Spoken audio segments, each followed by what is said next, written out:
Hi YouTube, this is Joe Calton with Calton Cutlery. You can visit me on the web, caltoncutlery.com. So today I want to show off, it's new to y'all. I bought this knife about, a month, maybe two ago or so, from a friend and fellow knife maker, Jeremy Mccullen. And the temptation is always to do like an unboxing video, right?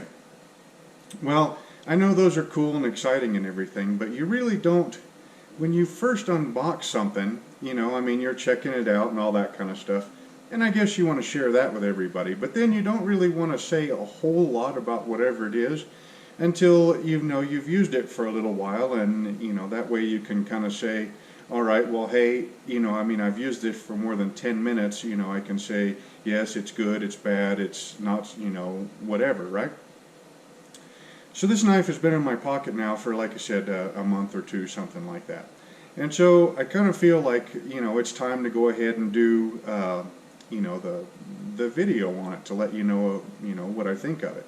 So first of all, we're going to talk about the maker. His name's Jeremy Mccullen. Well, actually, yeah, we'll talk about Jeremy first. Okay, so Jeremy Mccullen. I met Jeremy through Cliff Stamp's website, Towards 1 Micron, I believe.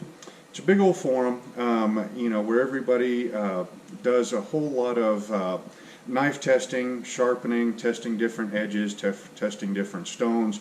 It's a very, well, at least it was. I think it's, last I saw it was still up, but it's not quite as, folks don't go there as much as what they used to, for one reason or another. But anyway, so there's a pretty cool collection of folks there, that are all very performance oriented.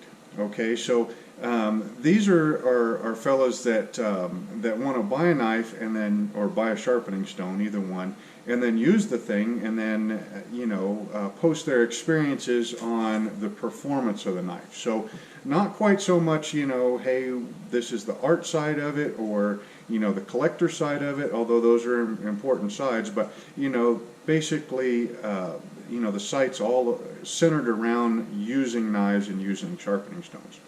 So I met Jeremy Mccullen there. I don't know how long he's been making knives. I've known him through the internet now for about 5 years. I met him once at Blade Show a while back.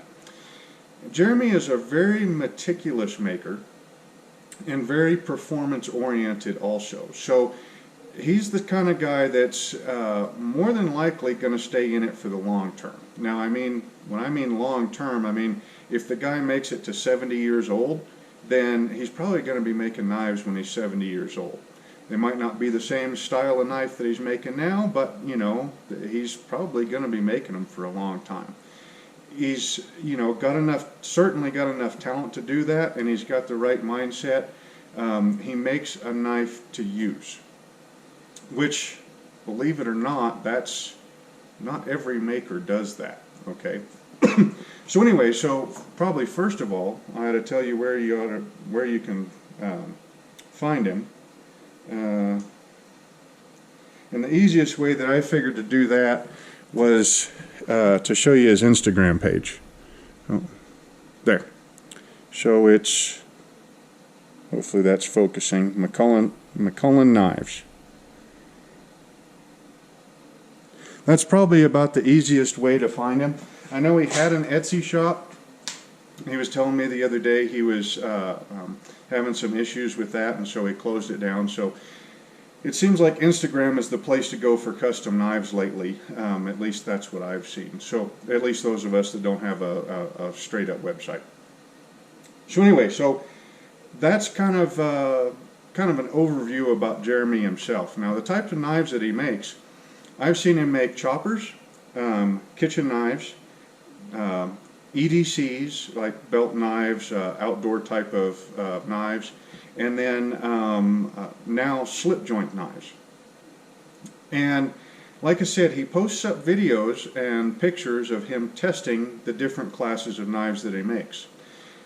Generally speaking, I think he's just a straight up stock removal guy. Okay, so no forging yet. I believe he will get into it. In fact, I've welcomed, if he wants to make the trip clear up here, because he's down in southeast portion of the United States. If he wants to make that trip up here, I'm happy to show him how to forge and get him started. But I don't believe he's done it yet. So straight up stock removal. Let's see, he works in a pretty good variety of steels, and does most of his own heat treating, if I remember right. Most of his grinds, like I said, are performance oriented. So he does some pretty thin to almost extreme grinds on his knives. Nice, thin, using type knives. So, like this pocket knife right here, I mean, it's ground pretty lean. We'll grab a micrometer just because I don't really remember what it was ground at, but it looks like 3/32 inch stock or so. You got to be able to see where the edge of the shoulder is to be able to measure it, right? Okay, so we are at, it's not a zero grind, but it's pretty close.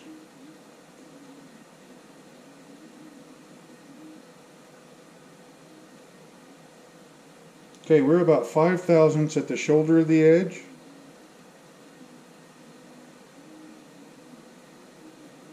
Um, 25, 30, about 42/1000ths measured a 1/4 inch back from the edge. And we're looking at about 81/1000ths thick stock. So that's a really nice grind. Actually, in fact, let's go ahead and kind of compare that. Well, no, that one's been used quite a bit. Let's compare that to a case, because they're kind of sort of similar in width, right? And they're pretty similar as far as, I mean, I know Jeremy's is quite a bit smaller than the case, I mean, overall, but they're about the same. You know, I mean, you would use this knife for the same uses that you would use this knife. This knife's quite a bit bigger, but this still is not, I mean, you're not going to be going and splitting wood with this. You know, you might dress out a deer. Honestly, I've dressed out a deer with something about that size also. But small game, upland game, birds, fishing, you know, that cutting string, these are kind of in the same class of knives. So remember I said 5/1000ths, I think 40/1000ths and 80/1000ths, right? So this case, now this has never been sharpened. So this case is at 20/1000ths at the shoulder of the edge. So 4 times thicker than Jeremy's knife.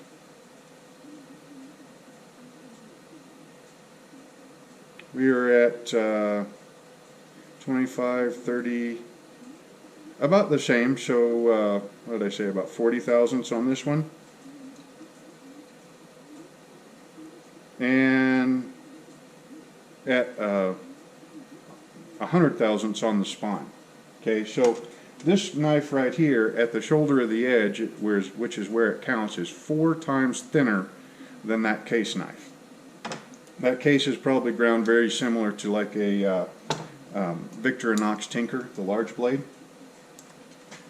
So anyway, so we have got a very performance-oriented grind. Honestly, I've never sharpened the thing. I've carried the thing now for, like I said, a month, 2 months, something like that. I have not done any like formal straight up cutting tests with it, like in the rope, or you know, see how many boxes I cut up with it, something like that. Honestly, I've stuck it in my pocket, and I've used it for, you know, cutting string if you got to, you know, put up a tarp or something. Opening bags of dog food. You guys know I got 3 Labradors. I go through a lot of dog food, so I open up a lot of those bags. Opening up packages, this being Christmas, or getting ready for Christmas, all the Amazon boxes coming to the house, getting ready for, you know, gift giving. You know, I mean, I've just used it for daily tasks, and I want to say it's still taking hair. Oh yeah. Up towards the point, it's getting a little bit weak, but like I said, I have not sharpened it yet. And I want to say that he put on a it's a fairly toothy edge, so I want to say it's probably like a fine diamond edge, so like a fine DMT or Smith, something like that, 700-ish grit range. The blade, I want to say he said that was out of his AEBL. I can't remember the name of that one, but it seems to be doing pretty good. It hasn't rusted at all or anything. The scales are made out of like a red canvas micarta, stainless steel liners that have been relieved, a stainless steel, I think he called that a shadow bushing, and it's kind of a split between, oh, there's one. It's kind of a split between a full bolster and just the pin, the pivot pin. So you inlet a bushing inside the handle scales and then put your pin through it and then pin it over. So it's kind of halfway in between. You know, it's a nice lightweight way to make a stronger pivot pin. The action and everything, I suppose I should probably let you all actually see more of the knife instead of my face, huh? So here's a little bit closer up of it. The nail nick's really nice and in a nice position. A lot of times you'll see you know, custom folding knives and the nail nick will be clear the heck up here. Well, up here you've got no leverage at all. Down here you've got quite a bit of leverage. If you look at, you know, factory knives, that nail nick is generally speaking, you know, towards the tip. On this case, it's a little bit high, but still, you know, it's halfway of the blade farther down. So the nail nick is nice and in a good spot. The action,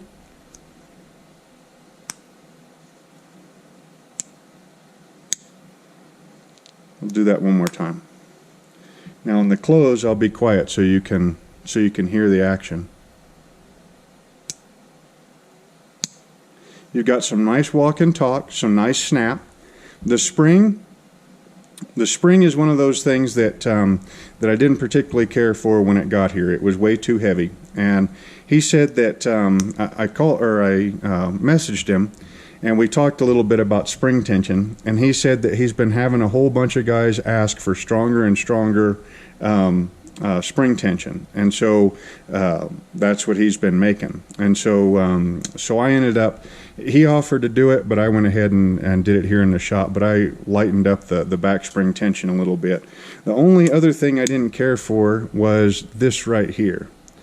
And I understand that collectors like to see a very sharp corner here so that when you open the knife you don't see you know, a gap here. I kind of like, you know, this to, I mean, I want everything on a knife that's not the cutting edge to be nice and rounded. And this knife, everything else was. I mean, you can run your fingers up here in the liners and not feel any sharp edges. All, you know, everywhere else. The spine is broken real nice. Even the edges inside the finger, or the fingernail clip, or the nail nick, you know, I mean, they're sharp. They're defined, but they're not sharp, okay? But everywhere else, and then you had that sharp corner. So I ended up just taking some sandpaper and knocking that corner off. I do need to knock this corner off right here on the top of the spring also, because that's another spot that, you know, it's a sharp edge, and I really just don't care for that. But that's personal preference. Everything else, the action is good. Like I said, the edge retention was really nice. The back spring is flush in all three positions. You know, it's just a very, very pleasant little pocket knife, and I'm really glad I purchased it from him. Now that leads us to one more thing that we'll talk about, and this kind of sort of has to do with his knife.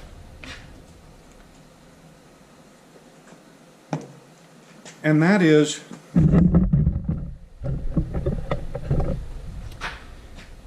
buying knives from other knife makers. Okay, so one thing I've been doing pretty much since day one of not so much making knives, but when I started selling knives, is when I would have a good month or a good couple of months or whatever, when I had extra cash and you know, times were good, I would buy knives from other makers. Typically speaking, I usually buy the less expensive knives, you know, or like in this case, when a maker first started making a new class of knives for him, generally speaking, when you start, so like let's say you're known for hunting knives, right? Well, then when you start making kitchen knives, you won't get the same amount of money for a kitchen knife as you did for a hunting knife if that's a new to you class, because you still have to get, even though people know that you make a good hunting knife, they might not know that you make a good kitchen knife, and so there's generally a little bit of a slow spot in there. Okay, so you typically keep your prices really low on that new class until everybody gets used to buying that class of knife from you. They realize that you make a good knife in that class, and then you can start raising your prices up to your normal pricing. Now, during that time, you've also usually got an awful lot of expense going on too at the same time. Okay, so like Jeremy's been posting his progress on his slip joints on Instagram, Facebook, and YouTube. And so it's been really exciting to watch him go from, you know, making his first slip joint knife to where this slip joint is right now. And it's going to be even more exciting to see where he's at in another year or two. I think I'm pretty excited. I think he's got great things coming out. But he's had to purchase, you know, a milling machine, probably another drill press or two, you know, a whole bunch of new materials and testing materials and stuff. If Jeremy's anything like me, this knife right here, the one that you see, there's probably been 4 or 5 or even more failures before that you didn't see.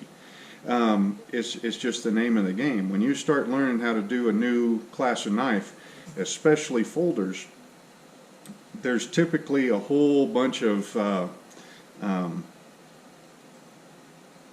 research and development, you know, which means this particular one right here, man, the thing's just not turning out right, so you throw it into the garbage can and you start all over again. And so there's an awful lot of cost for us makers that goes into, you know, developing and bringing out a new line of knives. And so when you see that in another maker and they're doing things that you like, you know, they're making a knife that's meant to be used and everything, I think it really helps to support them. And then you also get friendships along the same way. You know, you see a guy that's making a new knife and you've heard good things about him, you know, pick a knife up and see what he's making. You know, you might make a new friend out of the deal. You might learn something about how he's making his. And at the very least, you're supporting him in, you know, his journey in knife making. So when you have good months, or, you know, good times, you know, spread that around a little bit if you can afford to. So anyway, so Jeremy, if you see this video, which I'm pretty sure you will, I love the little pocket knife, dude.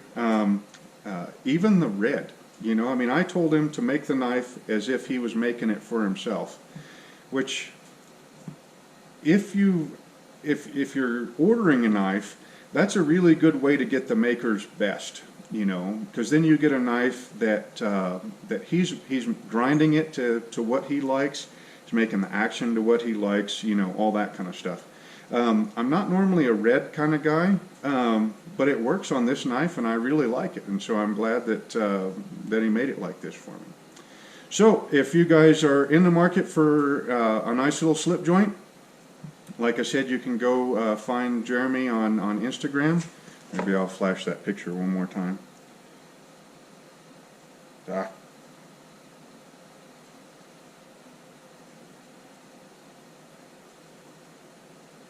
we go. So if you're interested in getting a nice little slip joint pocket knife, get with Jeremy there on Instagram, or he's also on Facebook. I bet you could type in Mccullenknives and you know, into a Google search and find him pretty quick. You know, give him a shout. See if he's if you can get on his books. Like I said, very, very pleasant little pocket knife.